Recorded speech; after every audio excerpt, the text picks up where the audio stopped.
Hello students, next हम discuss करेंगे example number 6। क्या कह रहा है? Using matrix method solve the following system of equation. ठीक है, निकालते हैं हम फर्स्ट केस से। सबसे पहले बनाएंगे हम ए इसमें, है ना। ओके, तो 3 1 2। ओके, 2 2 -1। ओके, -2 3। फिर हम लिखेंगे बी की वैल्यू जो कि है 3 6 and 2। और फिर एक एक्स रहता है हमारे पास जो कि होगा XY Z। सबसे पहले क्या निकालना है? ए के लिए एडजॉइंट। सबसे पहले ए का डिटरमिनेंट निकाल लो एक आपका, है ना। या पहले हम एडजॉइंट ही बना लेते हैं इसका। सबसे पहले कोफैक्टर बनाएंगे A11 के लिए, है ना। ये गया, कितना बचा? 2 -1 3 and 1। 1 1 = 1, -3, तो +3 हो जाएगा 4। A12 निकालो, ये गया। और इस सेंटर वाला लाइन गई 1 2। 1 1 = 1, -2 3 = 6, -5 हो जाएगा +5।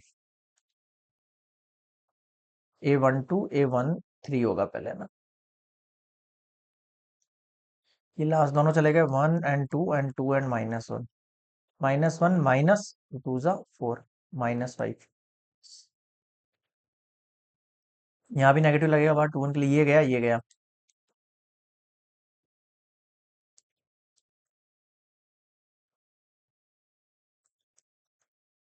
2 1 = 2, -2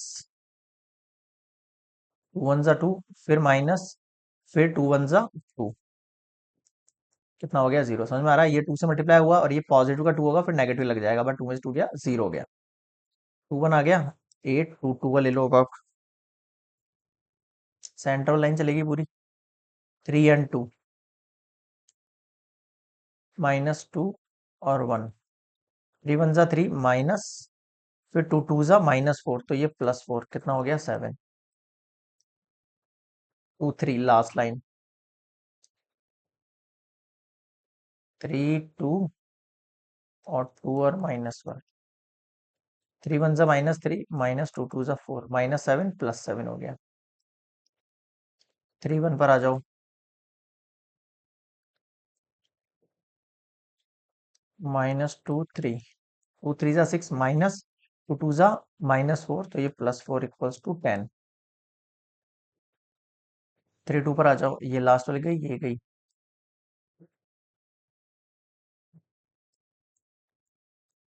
3 3 = 9, -2 1 = -2, तो ये +2। 9 2 11, -11 हो गया। ये और ये एंड 2 2, 3 2 = 6, -2 1 = 2 4। क्लियर है? यहाँ तक समझ में आ गया। अब मैं इसका एडजॉइंट लिखता हूँ ए के लिए। तो आपको पता है एडजॉइंट ऑफ ए जो रहेगा वो क्या रहेगा? उठाओ वैल्यूज। 4 5 और -5।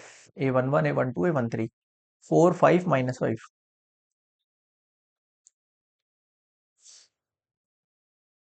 2 1 के लिए 0 7 और 7। 7 और 7। फिर आ जाओ 10 -11 एंड 4। 10 -11 और 4, और इसका ट्रांसपोज। ठीक है, ट्रांसपोज कर दिया तो कितना बचा? देखो, 4 5 -5, 0 7 7, 10 -11 और 4। यहां तक समझ में आ गया सबको? ठीक है, अब निकालते हैं हम ए का डिटर्मिनेंट। आ जाओ। क्या वैल्यू है ए में? देखो, 3 1 2, 3 1 2, 2 2 -1, 2 2 -1, -2 3 1। इसको भी एक्सपेंड कर दो अलोंग रो 1। ये गया, ये गया। इस 3 वाले के लिए बोल रहा हूँ ना। ये गया, कितना बचा? 2 -1 3 1। तो -2, ये गया, ये सेंटर में गया 1 2। -2, ये गया 1 2, 2 -1। 2 1 = 2, माइनस 2 1 = 2, माइनस, फिर -3, तो ये +3 हुआ। 1 -2 3 = 6, फिर -2, 1 1 = -1, -2 2 = 4। 3 और 2 5, 5 3 जा 15, 6 में से बन गया -5 और ये पॉजिटिव का 2 5 जा 10, ये माइनस का 5 हुआ और ये पॉजिटिव का 2 5 जा 10, कितना हो गया 10 और 10 20, 30 और 35, that is not equals to 0। ठीक है, अब क्या करना है आपको, अब आपको सिंपली फॉर्मूला लगाना है। एक्स का फॉर्मूला निकालने के लिए क्या करना पड़ता है, ए इनवर्स बी लिखना पड़ता है। एक्स जो हम फाइंड कर रहे हैं उसका फॉर्मूला होगा ए इनवर्स बी। अब आपको पता होगा ए इनवर्स का फॉर्मूला क्या होगा, 1/a का डिटर्मिनेंट और एडजॉइंट ऑफ ए। तो लगा दो आप ये चीज, 1/डिटर्मिनेंट 35 और एडजॉइंट की वैल्यू ये रही आपके सामने, 4 5 -5 0 7 7 10 -11 और 4। ठीक है, अब इस वैल्यू को आप बी से मल्टीप्लाई करो, आ जाओ। X equals to A inverse B है। ए इनवर्स का मतलब 1/35 और ये 4 5 -5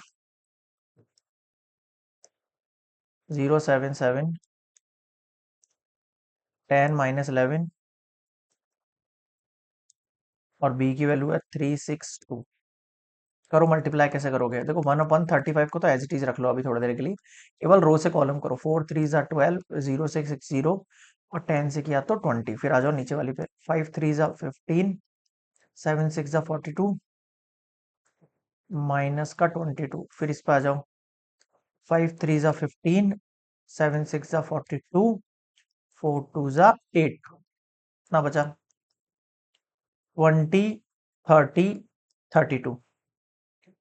फिर 15 42 में से देखो, 42 में से 22 चले गया तो ये तो 20 बचा, 20 को ऐड किया 30 और 35 बचा।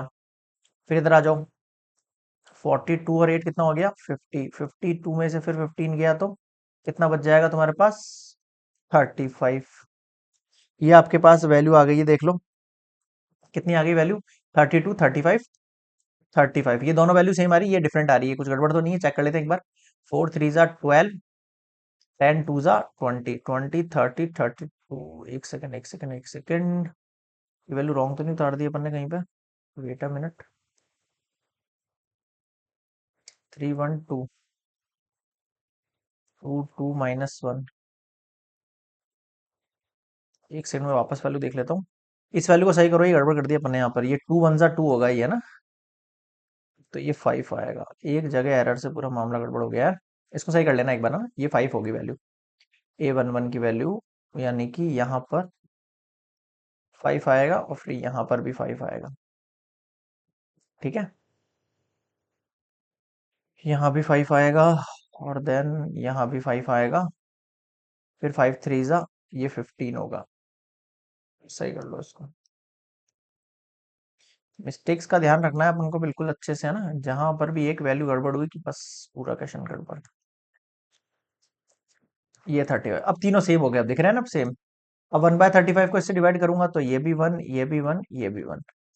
और x की वैल्यू का मतलब क्या है, ये जो x है ये अपन ने क्या माना था, x y और z माना था, और इसी की जगह 1 1 1 हो गया, यानी x की वैल्यू भी 1, y की वैल्यू भी 1 और z की वैल्यू भी 1। क्लियर है, this is complete example number 6 और x y z की वैल्यूज।